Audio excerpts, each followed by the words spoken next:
Bonsoir à tous et bienvenue en direct sur KTV. Nous sommes le jeudi 24 octobre et à la une de ce journal, l'heure du bilan a sonné après la visite du chef de l'État. Si certains restent sceptiques, voire critiques suite aux annonces, d'autres en revanche se disent satisfaits.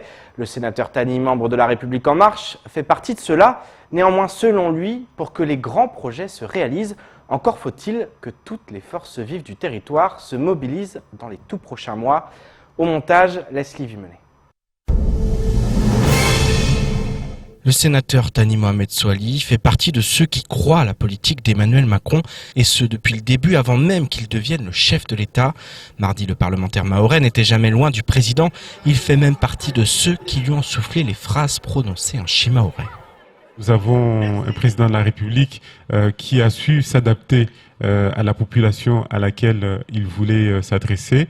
Est-ce que le message est passé ou pas? Je pense que le message est passé. Et effectivement, nous avons préparé cette venue, ce voyage, et donné des conseils. C'est vous le Pacacho? Amina Ariti, moi-même, nous avons été un certain nombre à conseiller ce genre de formule. Ouais. Ce n'est pas que pour faire beau, pour faire rigoler. Ouais. Ça veut dire quoi, Pacacho? C'est à jamais jusqu'au bout. Souvenez-vous, c'est une question que la presse nationale lui avait posée par rapport à Mayotte française. Et certains lui avaient fait le reproche, mais il n'a pas répondu à la question. Mais ici à Mayotte, il est venu répondre à cette question. Certains jugent les promesses du président irréalisables d'ici la fin de ce quinquennat. Là encore, le sénateur souhaite voir le positif et appelle tous les élus à se réunir afin de mener à bien ces grands projets. Il y a quand même un risque, entre guillemets, de faire ça maintenant, parce que c'est quelqu'un probablement qui va chercher à se faire réélire. Et c'est pour ça que on lui dit chiche, on le fait. Maintenant, nous, on va contribuer à notre façon de telle manière, et l'État va contribuer de telle autre manière. Nous vivons dans un territoire qui est appelé département de Mayotte, qui exerce les compétences d'une région. Chaque année, plusieurs centaines de millions d'euros de dotations et d'autres ressources sont gérées par le chef de file de ce territoire qui s'appelle le département. Moi, j'en appelle au département, c'est lui qui a le budget, c'est lui qui gère les orientations de cette île, de réunir les élus, de réunir les forces vives pour la piste d'aviation et pour le port. En ce qui concerne les 800 salles de classe promises par Emmanuel Macron, le vice-président du Sénat ne souhaite pas se prononcer sur la faisabilité. C'est en phase avec ce qui se passe à la maternité de Mayotte, où chaque jour, une salle de classe est née, si je puis dire. Et pour les écoles aussi, moi je dirais la même chose. Commençons et on verra bien à la fin du quinquennat comment on aura fait. Il y a une réunion très importante qui avait eu lieu, la presse n'était pas invitée, c'était la réunion avec les élus. Et plusieurs élus ont posé cette question.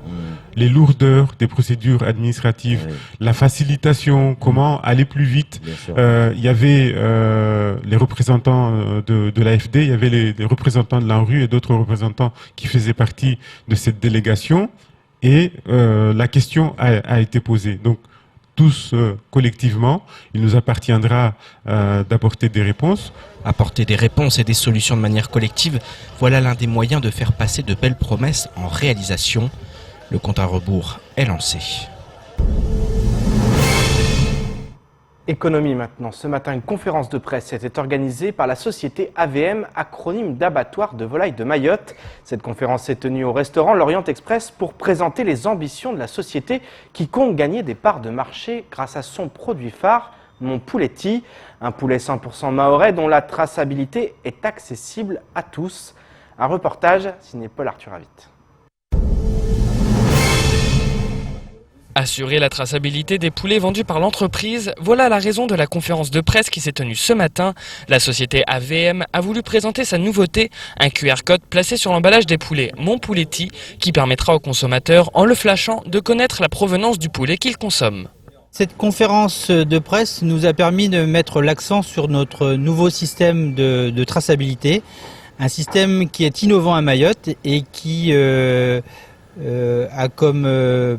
permet avec un QR code de pouvoir cibler l'éleveur qui a élevé le poulet que le consommateur va pouvoir acheter.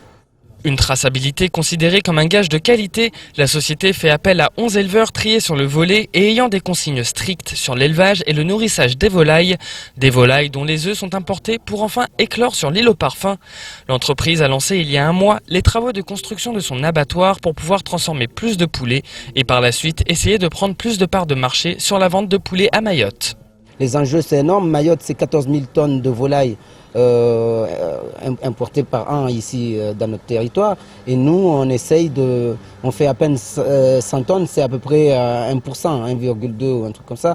Et nous, l'objectif, c'est d'arriver à gratter d'ici 2020 10% de ce marché. Une ambition importante au vu de la quantité de poulets que cela représente. Ces 10% de part de marché impliqueraient que la société AVM produise près de 1400 tonnes de poulets par an. Un grand projet qui pourrait se concrétiser lorsque le nouvel abattoir de la société sera livré et tournera à plein régime. Il est temps de faire le tour du reste de l'actualité locale avec notamment la visite d'Emmanuel Macron aux Glorieuses ou encore un samedi du MUMA sur les espèces d'oiseaux menacés à Mayotte. Au montage, Leslie Vimenet. Pour sa prochaine édition du Samedi du Mouma qui aura lieu samedi, le musée de Mayotte propose une incursion au cœur du patrimoine naturel qui mettra en exergue la préservation des espèces d'oiseaux menacés à Mayotte. Le directeur du groupe d'études et de protection des oiseaux de Mayotte, Gepo Maï, viendra présenter quelques-unes de ces espèces, leur importance pour les écosystèmes et les actions mises en œuvre pour les étudier et les protéger. Un focus particulier sera fait sur le héron crabier blanc dont il ne resterait plus que 800 couples à travers le monde, parmi lesquels 20% sont à Mayotte. Pour éviter que l'espèce ne disparaisse, un plan d'action national existe depuis près d'un an et pour une durée de 5 ans afin de lutter contre les menaces auxquelles elle est confrontée. Au cours de cette journée, le MUMA proposera des animations sur la thématique de l'ornithologie avec des ateliers et jeux à partir de 3 ans autour des espèces emblématiques de Mayotte ainsi que des visites guidées. Le musée sera ouvert en journée continue de 9h à 17h. En mai dernier, Emmanuel Macron recevait à l'Élysée son homologue malgache et lors d'une conférence de presse, Andry Rajoelina demandait à la France de trouver une solution pour la gestion ou la restitution des îles éparses à Madagascar au nom du peuple malgache et de son histoire. Objectif donc trouver une solution commune et aller de l'avant. Pour ce faire, la mise en place d'une commission mixte avait été annoncée afin de trouver une fin heureuse à cette problématique, selon les mots du président de Madagascar. Le délai avant la célébration en juin 2020 du 60e anniversaire de l'indépendance de la Grande Île. Hier, Emmanuel Macron s'est rendu aux Glorieuses. Il a annoncé que le sujet des îles éparses mérite mieux que des contentieux, des recours juridictionnels et des mauvais débats. Alors co-gestion ou restitution de 4 îles éparses à Madagascar, difficile d'envisager que Paris laisse filer ce petit trésor niché dans le canal de Mozambique. La présence d'Emmanuel Macron hier ressemble davantage à une réaffirmation de la souveraineté française sur ces îles. Le secrétaire d'État au transport, Jean-Baptiste Djebari, accompagnait la délégation présidentielle et gouvernementale lors de son déplacement à Mayotte. En marge, le secrétaire d'État avec le conseiller départemental Ali Debré-Combo et le secrétaire général pour les affaires régionales de la préfecture ont pu visiter les installations du port de Longoni, dont Emmanuel Macron avait indiqué « Je veux qu'on investisse sur le port. Mayotte se construira par la filière de la pêche par le port parce que Mayotte est située dans une région qui a de la croissance ». Le secrétaire d'État a pu découvrir le mode de gouvernance de ce port, voir les installations et rencontrer les principaux acteurs. Il a ensuite emprunté l'amphidrome depuis Mamoudzou jusqu'à Petite-Terre. Enfin, le secrétaire d'État s'est rendu à l'aéroport quelques heures après les annonces présidentielles sur la piste longue.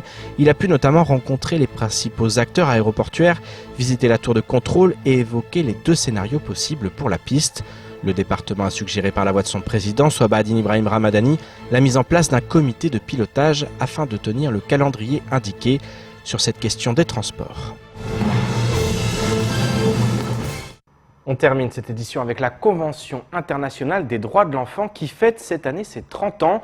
À cette occasion, de nombreuses associations et autres organismes organisent depuis le début du mois et jusqu'au 23 novembre des actions, rencontres et animations. Une dynamique impulsée sur l'ensemble de l'île avec pour objectif d'agir avec les enfants en leur dispensant une connaissance fondamentale, celle de leurs droits. Alors comment ces animations se déroulent-elles et quelles sont leurs portées sur ce jeune public? Un reportage signé Marion Tellier. Il y a quoi sur la carte d'identité? Il y a la photo, ton prénom, la date de naissance, ton prénom, le prénom, quand tu es né, quand tu es né, où tu es né.